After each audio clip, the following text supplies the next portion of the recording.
महाराज जी, क्या ईश्वर में आस्था रखने वाले भक्तों के ऊपर भगवान बहुत कष्ट नहीं देते? यार कष्ट तो नहीं देते, कृपा करते हैं, पर क्या है, अनंत जन्मों के पापों का नाश होना है। जिस इस जन्म में भगवान की प्राप्ति होनी है, तो अब जितने हमारे सब कूड़ा करकट जमा है वो सब इसी जन्म के भोगने में आएंगे। तो दिखाई देता है कि यार भक्त को बहुत कष्ट है। बड़े बड़े संतों के, बड़े बड़े भक्तों के जीवन में, उनके रास्ते में जो दुख दिखाई देता है, उसका कारण होता है हम बहुत जन्मों से पाप किए, तो उन पापों की धुलाई हो रही, सफाई हो रही। अब हम स्वच्छ और निर्मल होकर भगवान के पास चले जाएंगे। इसलिए प्रायः धर्मात्मा पुरुष को दुखी देखा जाता है। जो धर्म से चलता है उसमें समस्या ही समस्या दिखाई, और जो पाप है इसलिए समस्या नहीं कि अभी पाप कर रहा है, अब अनेकों जन्म भोगेगा, अनेकों जन्म, बहुत लंबा सफर है, इसलिए उसे थोड़ा थोड़ा भुगताया जाता है। और जिसका आखिरी जन्म होता है उसे सब पूरा हिसाब करवा के थोड़ा थोड़ा और भगवान के पास भेज दिया जाता है। महाराज जी, हम जैसे विपत्ति को नष्ट करने के लिए अगर कोई विधान का ज्ञान आप दें तो महाराज जी।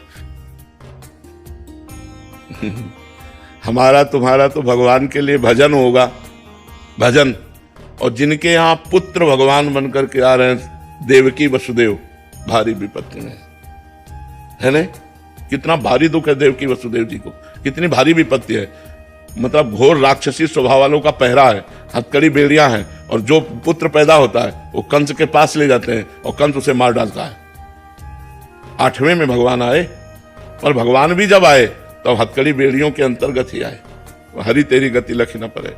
विपत्ति नष्ट हो जाए, हमें लगता है कि विपत्ति सहने की सामर्थ्य देते हैं भगवान। नष्ट करना चाहे तो कर सकते हैं, लेकिन वैसे हमें कम प्रमाण मिलते हैं। विपत्ति नष्ट होने के कम प्रमाण मिलते हैं, विपत्ति सहने की सामर्थ्य दे, ये प्रमाण ज्यादा मिलते हैं। तो हमको जैसा लगता है कि भगवान विपत्ति में सहयोग देते हैं, विपत्ति में बल देते हैं, पर विपत्ति हट जाए, मिटिया मेट हो जाए, ऐसा हमने भक्तों के जीवन से नहीं देखा। भक्तों को बड़ी विपत्तियां सहनी पड़ी हैं, सहनी पड़ी है। भक्तों ने विपत्तियां मांगी हैं महाराज जी। आप भी कभी कभी बोलते हैं कि ये किडनी रोग न होता तो ये स्थिति नहीं होती। आप भी काफी बार सुना है। भगवान, हाँ, भगवान का विधान होता है। यही तो भक्तों की महिमा है कि वो दुख मांगते हैं। जब कोई साथ नहीं देता, एकमात्र भगवान का सुमिरन, तो वो भगवत प्राप्ति करा देता है। सुख में तो उस कोटि का सुमिरन नहीं होता, जब विपत्ति और दुख में सुमिरन होता है।